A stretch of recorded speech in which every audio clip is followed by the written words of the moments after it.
Buenos días. Bueno, hoy vamos a hablar acerca de la influencia que tienen los estándares internacionales en las diferentes ramas de la contaduría pública.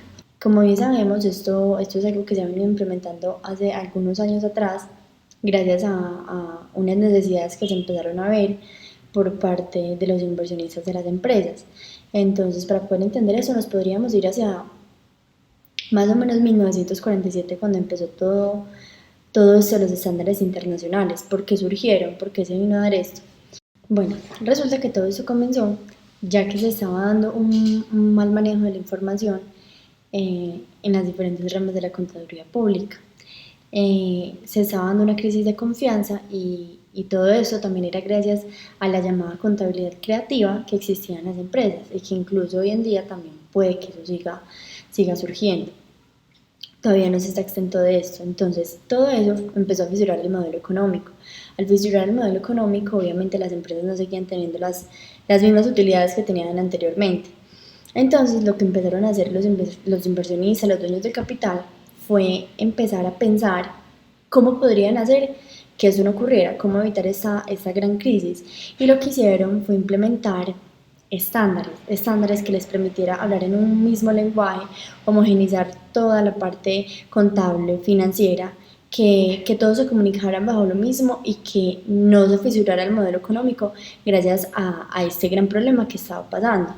Esto generó que todos los países quisieran empezar a implementar estos nuevos estándares para dar también un beneficio a la economía del país. Por eso llegaron las NIF a Colombia. Las NIF a Colombia llegaron en el año 2009 con la ley 1314, las normas internacionales de información financiera. Todo esto generó cierto grado de incertidumbre para todos los contadores, administradores, todas estas personas relacionadas con la profesión, porque digamos que era algo muy nuevo que se estaba empezando a implementar y todo cambio genera cierta incertidumbre, pero también se sabía y se esperaba que, que eso trajera muchos beneficios económicos para el país, porque al todos hablar de un mismo lenguaje se va a tener un menor riesgo en la información que se estaba suministrando. Las NIF. Las NIF son una serie de criterios y de normas que emite el ISB, que es el organismo emisor de estas normas, para poder homogenizar toda la información entre los países, así poder interpretar toda la información contable y financiera de una empresa mucho más fácil, es decir, hablar en un mismo idioma. Todo eso obviamente va a incrementar la competitividad de las empresas y adicionalmente pues de un país entero, lo que va a generar que los inversionistas pongan su foco en todas estas empresas y todos estos países que manejan estos estándares internacionales, ya que les va a generar mayor rentabilidad, mayor seguridad de la información. Entonces, digamos que fue un beneficio muy grande para Colombia que todo esto se empezara a implementar para que todos los países hablaran entre sí un mismo lenguaje e interpretaran igualmente la información en cada uno de los lugares del mundo, porque eso obviamente también va a ayudar mucho a la globalización, gracias a que día a día vamos avanzando y día a día van existiendo algunas reformas de esta NIF, de la ley 1314 del 2009. ¿Qué pasa? Eso se logró incrementar la competitividad en un entorno macroeconómico gracias a las inversiones que se generaban tanto en empresas privadas como públicas. Listo, entonces, ¿qué pasa? El Consejo Técnico de la Contaduría Pública, que es el CTCP, empezó a jugar un papel muy importante para aplicar un plan de trabajo y un cronograma para que las empresas empezaran a utilizarlo como base para la preparación de los estados financieros. Todo eso empezó a generar mayor claridad en el manejo de la información, facilitó la toma de decisiones, los dueños del capital tenían mayor claridad al momento de invertir y también existía una información comparable, que eso digamos es uno de los objetivos más importantes de la implementación de los estados financieros, también reducir el riesgo gracias a la información comparable. Bueno, pasaron 3 años más o menos desde aquella ley, desde que publicaron aquella ley, para que el CTCP empezara a generar un cronograma de aplicación hacia los nuevos estándares internacionales. Entonces ahí empezaron a salir 3 grupos de empresas, uno para el sector privado y otro para el sector público. Para el sector privado, el Congreso de Colombia, que es la máxima autoridad, es el que expide las normas para tres grandes grupos de empresas, que son las empresas de interés público, las empresas pymes y las microempresas, ¿cierto? Entonces, su marco normativo inicialmente de las empresas privadas son las NIF, pero también se clasifica respectivamente en cuanto a cada grupo de empresa. Para el primer grupo de empresas, que son las empresas de interés público, están las NIF plenas o las NIF full. Las otras son las NIF para pymes y las NIF para microempresas. Una de las más importantes es la NIF para pymes, porque digamos que reúne toda la situación financiera que se maneja mayormente en las empresas. La mayoría de las empresas en Colombia son pymes. Entonces, gracias a un buen manejo del marco conceptual y las NIF para pymes, podríamos estudiar estas NIF a gran cabalidad para cubrir como todos estos temas. En la parte del sector público podemos encontrar también tres grandes empresas. La Contaduría General de la Nación es quien emite estas normas a través de resoluciones y también lo hace para tres grandes grupos de empresas. Igual que la primera, para empresas de interés público, para otras empresas industriales y comerciales del Estado y para entidades del gobierno. Su marco normativo son las NIC-SP, que significan normas internacionales de contaduría en el sector público. Todos esos estándares internacionales se comenzaron a implementar en las empresas. Sabemos también que una empresa tiene diferentes tipos de contabilidades. Entonces, para eso podemos entender que hay la contabilidad financiera, la contabilidad tributaria y la contabilidad de gestión o la de costos. Entonces voy a explicar cada una como para tener mayor profundidad de estos temas y poder darle una buena introducción. Contabilidad financiera. Las normas utilizadas son las NIF con la clasificación que hice anteriormente respecto al sector público con las tres grandes empresas y al sector privado. Entonces, ¿cuál es el principal objetivo de esta contabilidad?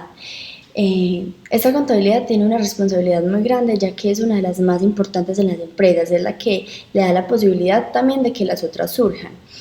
El principal objetivo de este modelo es informar sobre tres cosas muy importantes: la rentabilidad, la liquidez y la solidez de la información financiera de una organización a través de estados financieros, que también es lo que pretenden los estándares internacionales. ¿Qué estados financieros? El estado de situación financiera, el estado de resultados integrales con las respectivas notas o revelaciones, el estado de cambios en el patrimonio y el estado de flujos de efectivo proyectado.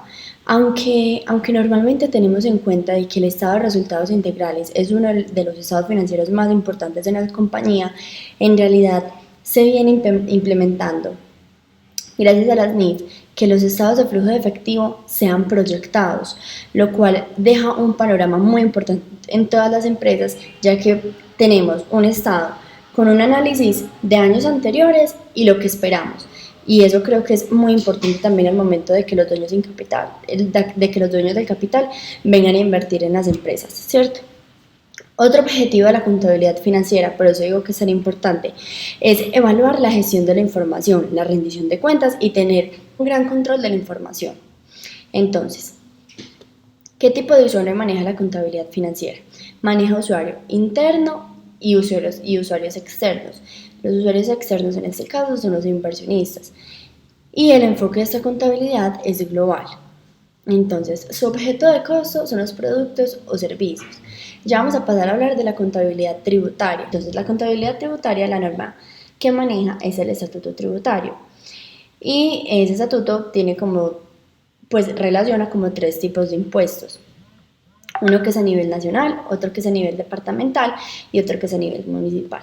Para que lo entendamos más o menos, el nacional son el impuesto sobre la renta y complementarios, el impuesto al valor agregado o el IVA, el impuesto al timbre.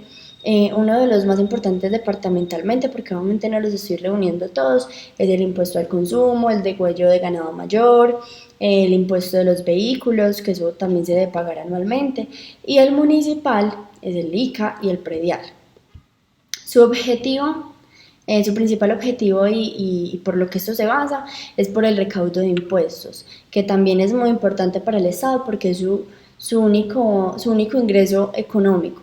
Se mantiene el Estado a través del recaudo de los impuestos y se utiliza como informes las declaraciones tributarias. Entonces, ¿qué tipo de usuario maneja?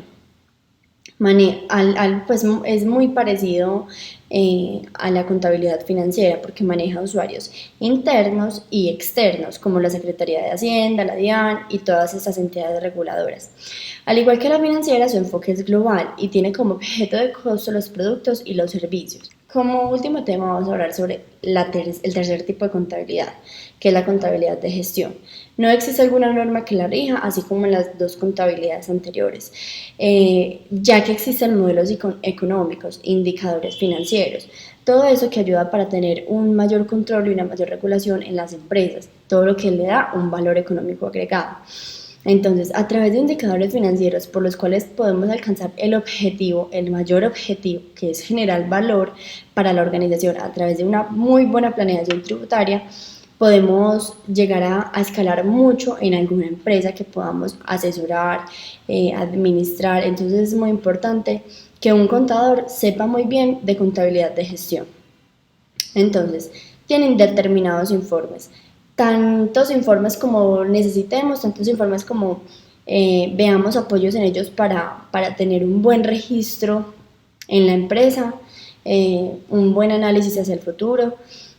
Todos los informes que necesitemos se pueden utilizar. A diferencia de las dos primeras contabilidades, los usuarios son únicamente internos, son grupos de interés. Se maneja más desde la parte interna de la compañía. Su enfoque es segmentado. ¿Por qué? Porque en esta contabilidad se tiene que evaluar parte por parte, mirar a ver dónde está el problema, tomar minuciosamente todo lo que necesitamos evaluar de la compañía. Entonces se evalúa lo que sea necesario para generar un valor económico agregado. ¿Qué es el valor económico agregado? Más conocido como el VEA. Es la utilidad que se genera en exceso de lo que se esperaba el inversionista dentro del negocio. Para poder aumentarlo es crucial disminuir también los costos, como también podemos ver en este ejercicio que estamos mostrando en pantalla. Tenemos unos ingresos, tenemos unos costos, pues es como un estado de resultados integrales y vemos que en el primer ejemplo el inversionista tiene un 1% de rentabilidad y en el segundo vemos que se duplicó el crecimiento, lo cual genera un valor económico agregado. ¿Cómo se logra ese valor económico agregado? A través de la disminución de costos. Entonces es muy importante que un contador maneje estos tres tipos de contabilidad para poder lograr brindarle la mejor asesoría y el mejor análisis financiero a una compañía. Bueno, sin más que decir, muchísimas gracias por la atención prestada. Espero que este video les haya servido de mucha ayuda. Hasta luego, muchísimas gracias.